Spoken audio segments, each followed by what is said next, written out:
Hello and welcome to the Locked On Cardinals podcast, part of the Locked On Podcast Network. I'm St. Louis Cardinals mega fan Lucas Smith. Thanks for tuning in today, whether on the YouTube channel or watching or listening anywhere on your device. Thanks for tuning in. Sadly, it was a tough loss for the St. Louis Cardinals last night as the offense is shut out and shut down by Corbin Burnes and company, and Adam Wainwright did his job, but the bottom line is offense didn't hit. So we'll be talking about that, talking about how the Cardinals can bounce back here in game number 2 tonight, and as well as looking at the decision to let Colton Wong go. Was it the right one? Was it the wrong one? We're talking about all that and more on today's Locked On Cardinals.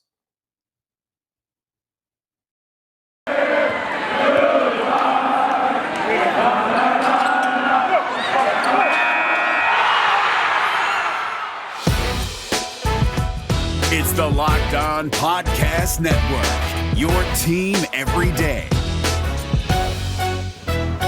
You are Locked On Cardinals, your daily St. Louis Cardinals podcast, part of the Locked On Podcast Network, your team every day.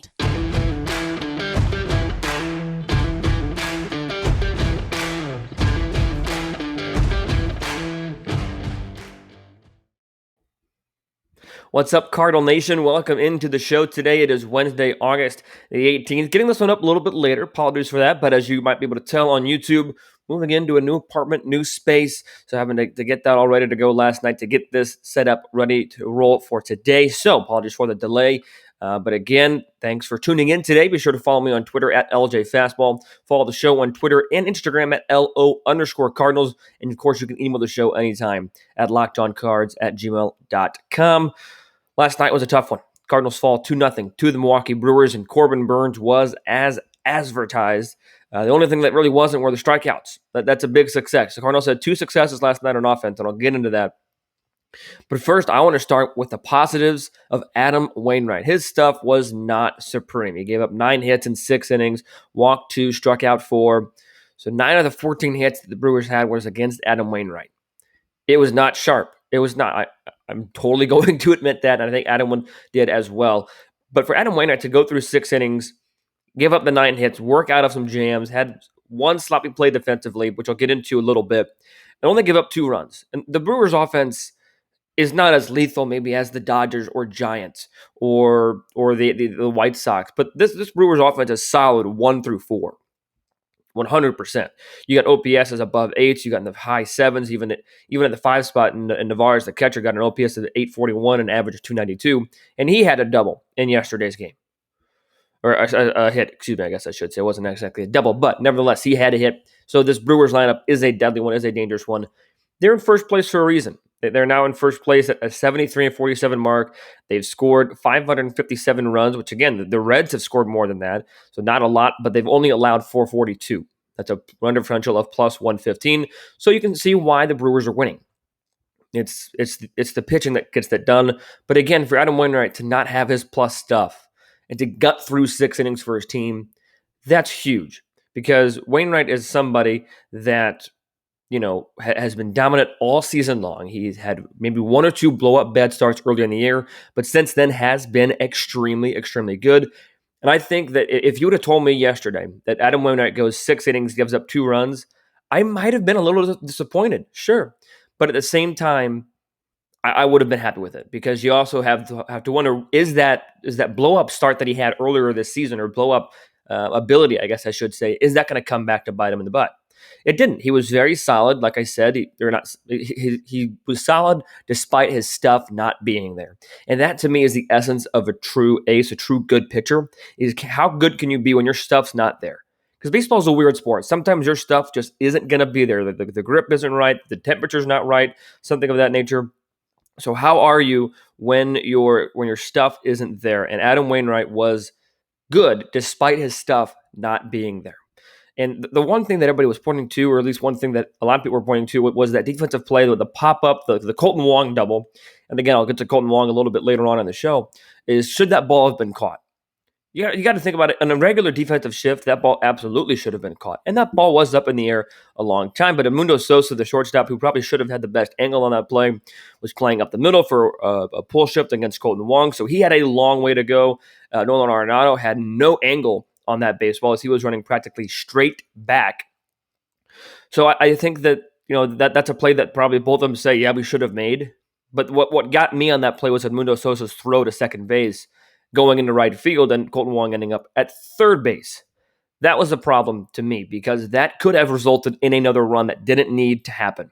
But Adam Wainwright was Adam Wainwright. He was solid and got out of it with just that one run scored. Gave up another run. Gave up another run in the third on that Navarez double. I think I misread the box score earlier because I thought Navarez hit a double, and Navarez did have a double in there. My apologies about that earlier. He had the RBI double. All right, now that we got cleared up. But after that, Wainwright didn't give up any runs. Give up a run in the second, one in the third. The problem was the Brewers got to Wainwright early. That's what I talked about on yesterday's show, that the Brewers got to Wainwright early. The Cardinals did not. The Cardinals got to Burnes a little bit late as they got 2 hits in that sixth inning. But for the first 5 and a third of an inning, they were no hit. That's the difference when you're dealing with these aces, with these top of the line pitchers. You got to get to them early. You just have to. There's no doubt about it.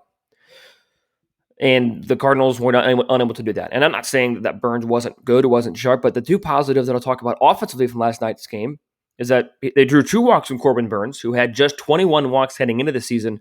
So he doesn't walk very many batters. Had just 21 walks in his first 20 starts. They were joking on the radio broadcast. I was listening to that part on the radio that he probably has so few walks that he can tell you the 20 men that he had walked before that. I thought that was pretty clever. And the Cardinals only struck out 3 times.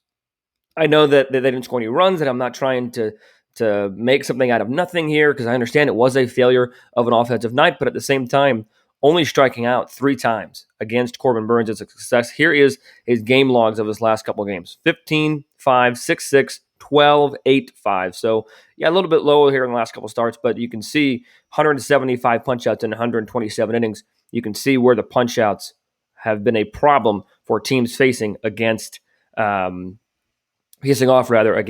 Burnes. And the Cardinals were able to just only strike out 3 times against him, draw 2 walks, which is something else they hadn't done very often. So at the end of the day, I mentioned in my Locked On Now video that was posted on social media at LO_Cardinals on Twitter. I don't think I shared it to Facebook yesterday.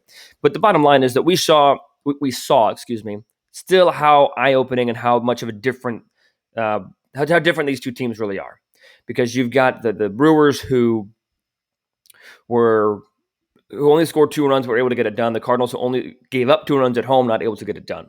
And again, maybe if the Cardinals were facing the Brewers 3, 4, or 5 pitcher, then you say, okay, well, maybe they would have scored more runs. But nevertheless, the Brewers were facing the Cardinals number 1. And I know you can tell me that Burnes and Wainwright aren't the same, and that Burnes is worlds better than Wainwright, but you can't tell me that Wainwright is so bad that he's like the Cardinals 4 or 5. Wainwright would probably still be starting on most major league clubs. Most. And I'm comfortable in having that stance and having that take. So it's not like the Brewers were just facing just any old, Johnny Holstaff. They're facing a guy named Wainwright. So they had a tall task ahead against them as well. They were able to scrap across 2 runs against Mr. Wainwright.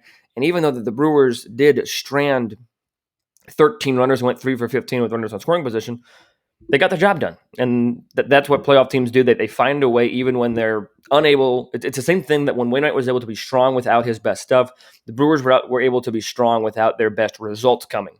And the Cardinals weren't. They left seven runners on base, the 7 runners that they were gifted, and they went over 5 with runners in scoring position. That just is what it is. O'Neill had a tough night. He had 3 of the 3 strikeouts. Or 3 of the 7 team strikeouts, I guess I should say, even though he should have been hit by, or looked like to be hit by a pitch. But at the end of the day, Brewers got to Wainwright early. Cardinals did not get to Burnes early. Burnes settled in, did what Corbin Burnes does, and mows down the lineup.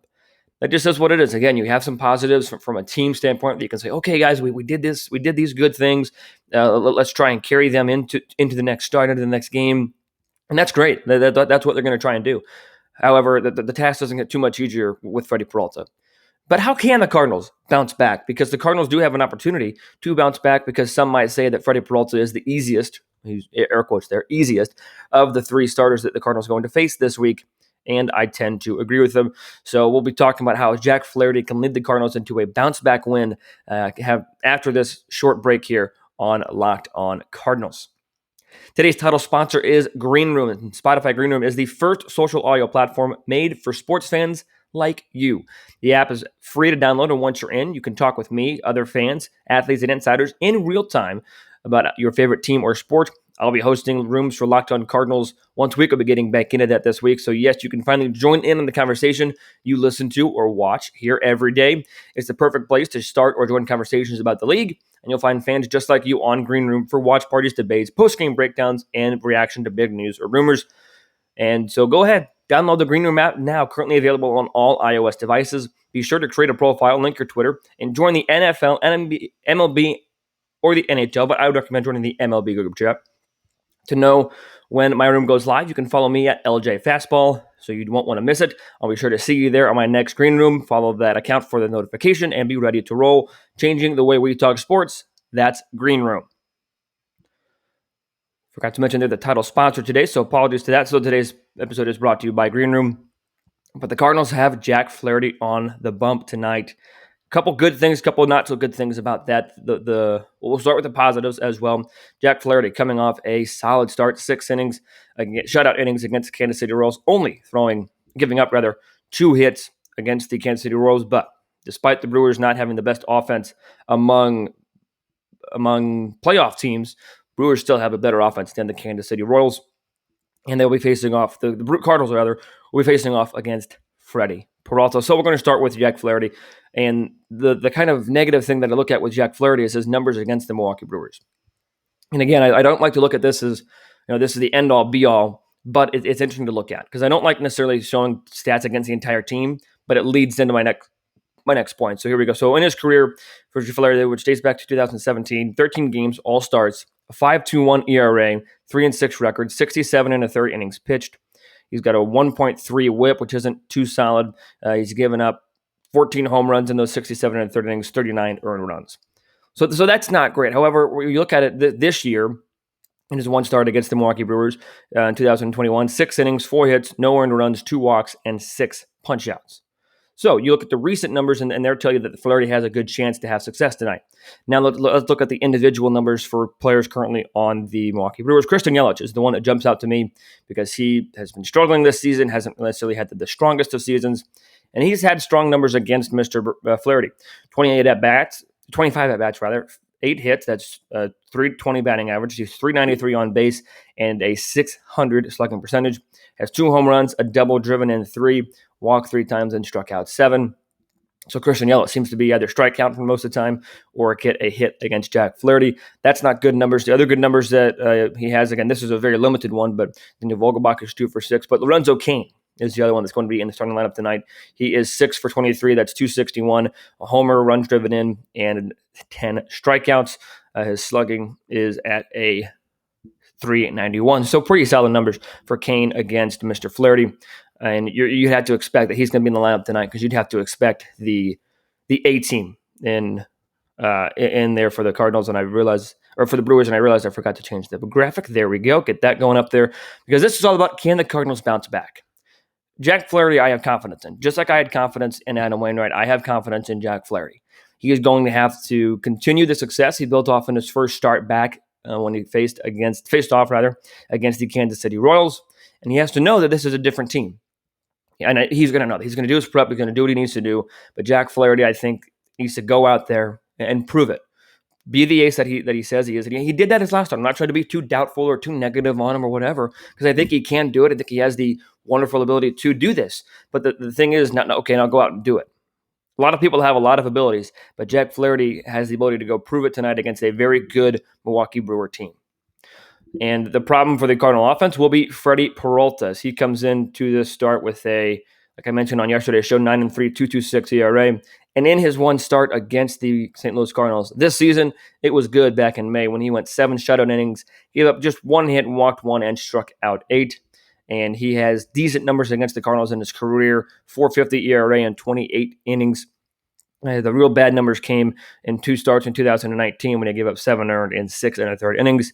He had a 3.72 ERA against the Cardinals in 2018. But Flaherty Peralta coming off a very good start against the Cardinals and has all the momentum in the world.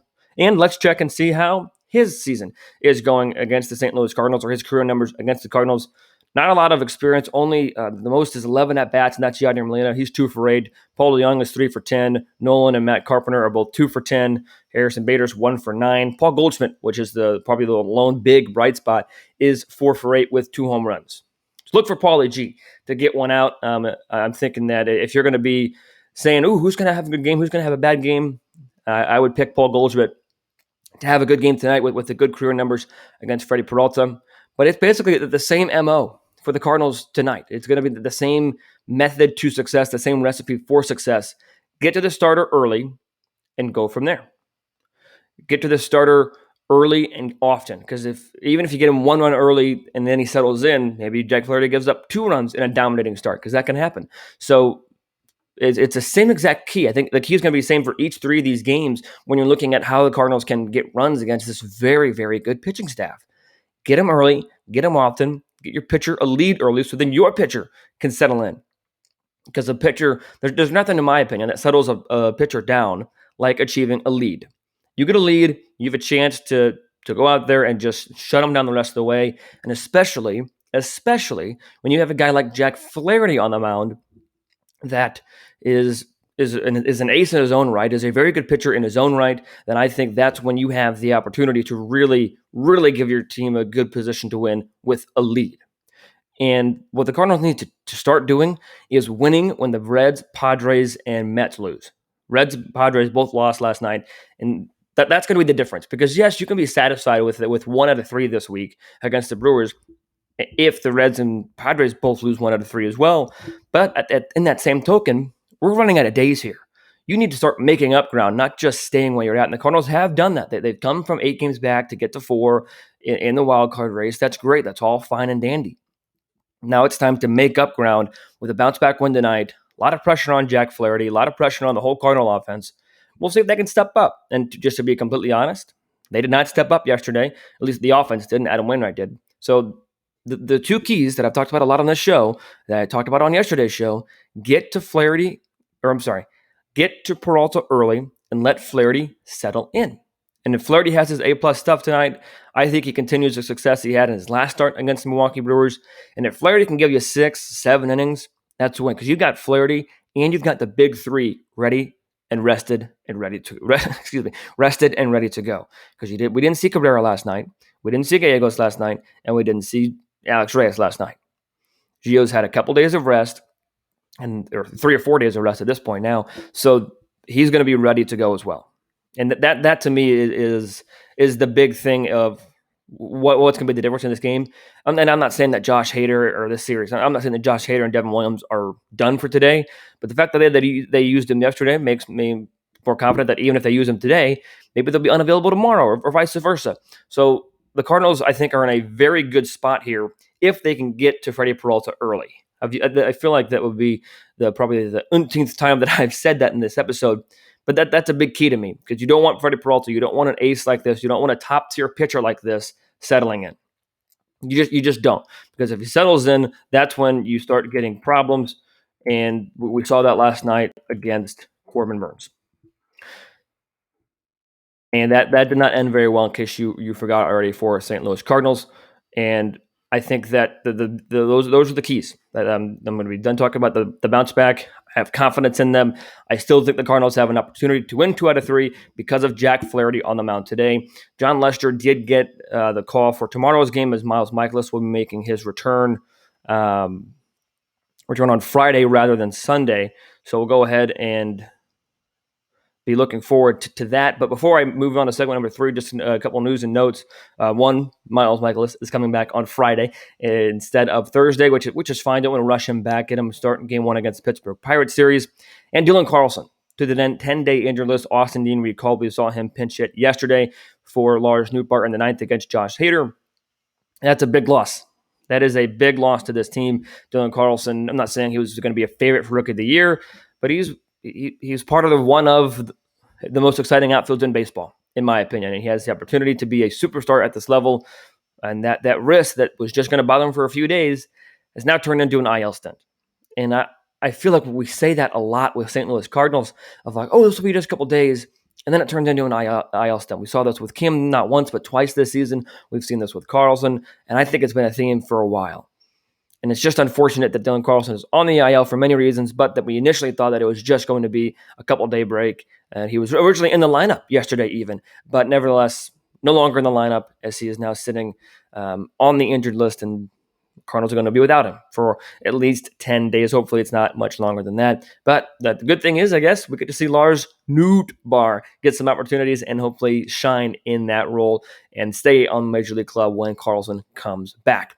So the Cardinals need to bounce back by doing exactly the opposite of what they did offensively yesterday and pitching similar to what they did yesterday, hopefully with some better stuff from the starter. We'll see what they can do. Segment 3, we're talking Kolten Wong. We're talking Tommy Edman. Did the Cardinals make the right or wrong move in letting Wong go? He's having a pretty solid season. I'll get into the comparison numbers next on Locked On Cardinals. But first, I want to tell you guys about Built Bar. It is the best tasting protein bar in the business, and it's because it tastes like a candy bar. You can have one of each of these 9 flavors, and you can find your favorite. Get coconut, cherry barcia, raspberry, mint brownie, double chocolate, salted caramel, strawberry, orange, cookies and cream, German chocolate. My mouth is literally watering thinking about these Built Bar flavors. And if you want to know what my favorite is to let you know what direction to go, get double chocolate. They're all covered in chocolate. So, of course, I'm going to get the double chocolate. Get a mixed box and get 2 of each of the 9 flavors. And if you're afraid they're not healthy, don't worry. I'm going to ease your fear. They have 17 to 18 grams of protein. Calories range from 130 to 180. Only 4 to 5 grams of sugar. Only 4 to 5 grams of net carbs. Amazing flavors, all tasty and all healthy. So order today. Get the raspberry, mint brownie, double chocolate, salted caramel, or whatever you'd like. Built Bar is the official protein bar of the U.S. track and field team as well. So go to Built.com right now. Use promo code LOCKED15 to get 15% off your order. You get a great tasting protein bar. It's incredibly healthy, and you're saving 15%. Winners all around. So go to Built.com and use the promo code LOCKED15 for 15% off your order. And BetOnline is the fastest and easiest way to bet on all of your sports action. Baseball season is in full swing as we are nearing the pennant race, and you can track all the action at BetOnline. You can also track all the action for NBA, NHL, college football, NFL, and all your UFC, MMA action. So before the next pitch, head over to BetOnline on your laptop or mobile device and check out all the great sporting news, sign-up bonuses, and contest information. And I got a sign-up bonus coming for you guys in just a minute. Don't sit on the sidelines anymore. This is your chance to get into the game as teams are prepping for their runs to the playoffs. So head to the website now. What are you waiting for? BetOnline.ag or use your mobile device to sign up and receive a 50% welcome bonus on your first deposit. With the promo code Locked On. That's right, 50% extra of what you deposit with the promo code Locked On, LOCKEDON. BetOnline, your online sportsbook experts. So, should the Cardinals have let go of Kolten Wong? The Kolten Wong option was for $12 million. Could have been picked up. The Cardinals decided to let it go. There was a brief moment when you thought maybe the Kolten Wong would resign with the St. Louis Cardinals. But alas, he did not. He signed a 2-year contract, $7 million here in the first year, $8 million in the next year, a $2 million buyout in 2023, in which he could make $10 million. That's not a lot of money for somebody who's giving you plus stuff at the plate and in the field, like Kolten Wong is, because you thought that the Cardinals, I guess, thought that they would be happy with Tommy Edman in at second base position because he showed some promising things. Sorry, the graphics are messing up on YouTube. Apologies for that. Hope they can get that fixed here soon. Tommy Edman was showing promising things at second base, at least at the plate in 2019. So you thought maybe he could build off of that, be solid at second base, give you some decent defense, but he has not played to that level here in 2021.